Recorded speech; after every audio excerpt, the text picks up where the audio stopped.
વડોદરાની statue of યુનિટીના high speed કોરિડોરના પ્રથમ ફેઝનું ધારાસભ્ય શૈલેષ મહેતાના હસ્તે ભૂમિપૂજન કરાયું હતું। વડોદરાથી સ્ટેચ્યુ ઓફ યુનિટી જતા રસ્તાના હાઈસ્પીડ કોરિડોરના પ્રથમ ફેઝનું ડભોઈના ધારાસભ્ય શૈલેષ મહેતાના હસ્તે ભૂમિપૂજન કરવામાં આવ્યું હતું। આ કાર્યક્રમમાં R&Bના અધિકારી અક્ષય જોશી, કેળવણી મંડળના શશિકાંત પટેલ, નગરપાલિકા પ્રમુખ બિરેન શાહ, ડભોઈ શહેર માજી પ્રમુખ ડોક્ટર સંદીપ શાહ, મહિલા મોરચા પ્રમુખ સોનલબેન સોલંકી સહિતના હોદ્દેદારો ઉપસ્થિત રહ્યા હતા।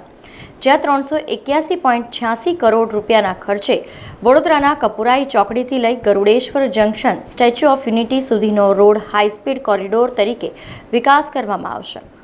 આ પ્રોજેક્ટમાં 3 ઓવરબ્રિજ, 1 અંડરબ્રિજ, 6 લેન તેમજ ડભોઈ તિલકવાડા દેવલિયા 4 માર્ગીય રસ્તાના રીસર્ફેસિંગની કામગીરી કરવામાં આવશે। આ પ્રોજેક્ટથી વડોદરા જિલ્લો તેમજ નર્મદા જિલ્લાને સ્ટેચ્યુ ઓફ યુનિટીને જોડતો મુખ્ય માર્ગ છે, જે હાઈસ્પીડ કોરિડોર બનવાથી વડોદરા ડભોઈ, ડભોઈ તિલકવાડા અને ગરુડેશ્વર પર ટ્રાફિકનું ભારણ ઘટશે તેમજ રોડ સેફટીને ધ્યાને લેતા અકસ્માતોમાં પણ ઘટાડો થશે। વડોદરાથી કેવડિયા સુધીના હાઈસ્પીડ કોરિડોર માટેના કામગીરીનું ભૂમિપૂજન કરવામાં આવ્યું છે। 381 કરોડ રૂપિયાના ખર્ચે આ હાઈસ્પીડ કોરિડોર બની રહ્યો છે। રતનપુર ને કલંદપુર પાસે ઓવરબ્રિજ, થુવાવી પાસે અંડરબ્રિજ, સિનોર ચોકડી પાસે ઓવરબ્રિજ, આ રીતે આ રસ્તો થવાનો છે। બીજો એક રસ્તો પંચોતેરનો રિંગ રોડ, એ પણ અહીંયાથી નીકળીને ફરતી કોઈ રીતે વડદ ને ધરમપુરી થઈને નીકળશે, જે ડભોઈને બાયપાસ કરશે। પણ હાઈસ્પીડ કોરિડોર ડભોઈથી સિનોર ચોકડીથી જ આગળ વધવાનો છે। તિલકવાડા અને ત્યાંથી સ્ટેચ્યુ ઓફ યુનિટી સુધી આ રસ્તો જશે।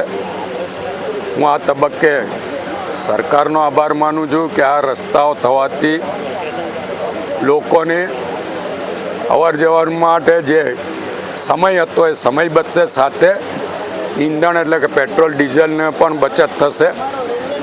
એટલે સરકારે જે 700 કરોડ જેટલા રૂપિયા આ વિસ્તારના રસ્તાઓ માટે ફાળવ્યા છે, ખરેખર હું અભિનંદન આપું છું।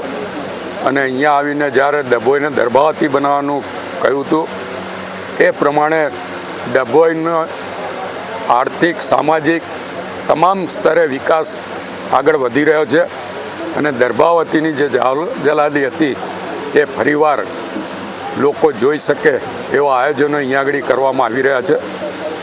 આપ સૌના મારફત તમામ ડભોઈ તાલુકાના, ડભોઈ નગરના નગરજનોને અભિનંદન આપું છું, શુભેચ્છા પાઠવું છું અને એમના પ્રતિનિધિ તરીકે માનનીય મુખ્યમંત્રી શ્રી ભૂપેન્દ્રભાઈ પટેલનો દિલથી આભાર વ્યક્ત કરું છું।